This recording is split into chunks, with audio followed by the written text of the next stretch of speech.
Gjë më e rëndësishme në biznes është sot pikërisht aftësia jote si organizat si të menaxhosh e krizat. Dhe koha më mirë për të menaxhuar është në kohë të mira. Ti e para gjë më e rëndësishme që duhet bësh, duhet monitorosh në mënyrë të vazhdueshme tregun dhe trendet. Mos harro se mjafton një krizë vetëm të të shkaktoj domino dhe prishjen dhe falmendimin e gjithë biznesit tënd. Pra merri masat, harto plane emergjence. Plane emergjence të thotë po nëse ndodh skenare, nëse ndodh, dhe jo vetëm këtë gjë ta bësh në mënyrë të vazhdueshme, jo ta bësh, unë e bëra ata para 3 vjetëve, unë e bëra ata, jo, njëri 6 muaj, vitu si skuadër dhe thua, po nëse, kush janë masat paraprake? Në studimet e fundit thonë që nëse ti do marrësh masat për biznesin tënd, po, që biznesi jotë më shkojë në krizë, se do të krijosh një krizë shumë e madhe, sfida shumë e madhe. Kush janë paratë tua që ti do të mbash si rezerva? Kush është sasia e parave të tua kesh që nuk i ngacmon këtë sasin? Kush është, si mendoni? 10 ditë, 20 ditë, 15 ditë, 1 muaj, 2 muaj, 3 muaj, sa, 1 vit? Sa është? E ti çfarë thon studimet? Jo më pak se 2 herë shpenzimet e tua operacionale. Nëse shpenzimet e tua operacionale janë 100.000 euro, në ark do të kesh 200.000 euro të pangacmuara. E di pse? Sepse të paktën për 2 muaj ti ke mundësi që të mos çosh organizatën tënde në falmentim. Ose një gjë tjetër prapë që është shumë e rëndësishme është ajo që përmendim të mos mbajmë biznesin tonë vetëm nga një burim të ardhurash. Nga një burim të ardhurash që do thotë nga një person i vetëm, nga një brand i vetëm, nga një furnizues i vetëm, nga një shtet i vetëm. Ki kujdes. Mos i mbaj gjitha vezët tua në një sport, merri masa paraprakish.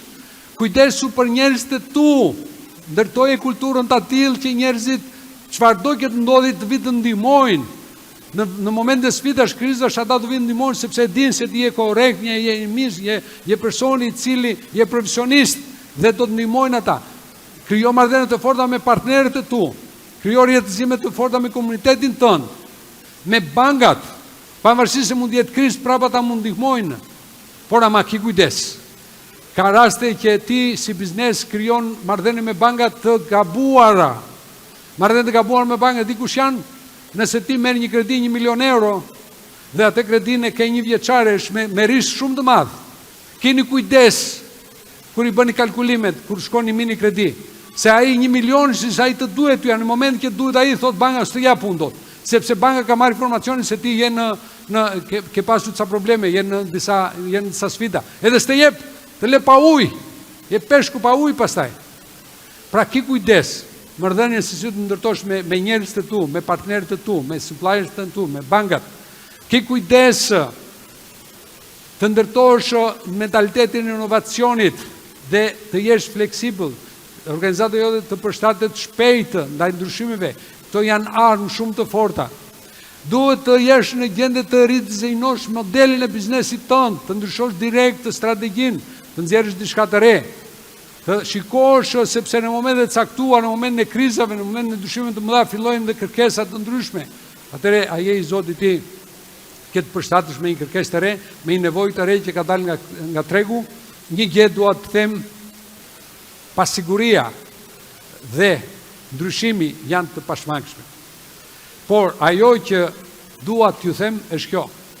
Pasiguria nuk ka datë skadence për sfidat e të ardhmes. Kjo do thotë, sfidat janë aty dhe gjithmonë do janë aty. Është çështje kohe se kur mund të vinë edhe të përplasen.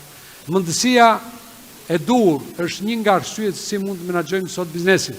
Mundësia duhet të jetë që neve nga kriza, nga sfidat, du dalim më të fortë. Dhe ne du dalim më të fortë sepse jemi përgatitur për të dalë më të fortë. Kjo është ajo mundësi e cila duhet të ndërtojmë në biznesin tonë në mënyrë që neve të bëjmë diferencën. Ne duhet të jemi të qartë për sa i përket krizave. Krizat janë dhe ndryshime janë ciklike ose lineare.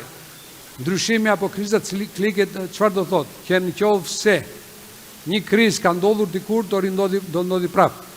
Por një gjë është e sigurt, se janë ca gjëra të cilat janë ca ndryshime të cilat janë lineare. Trendi fort dhe trendi but. Trendi fort është ajo zotëri që ka ndodhur ti nuk mund ta ndryshosh. Tani puna është se trendi but është se kush do përfitojë, ai që është i gatshëm.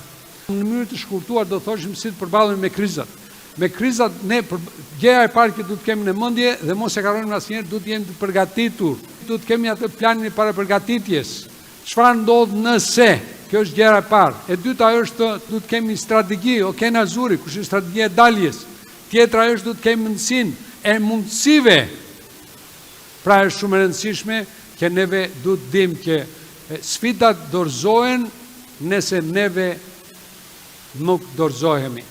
Ato heqin dorë nëse ne nuk heqim dorë.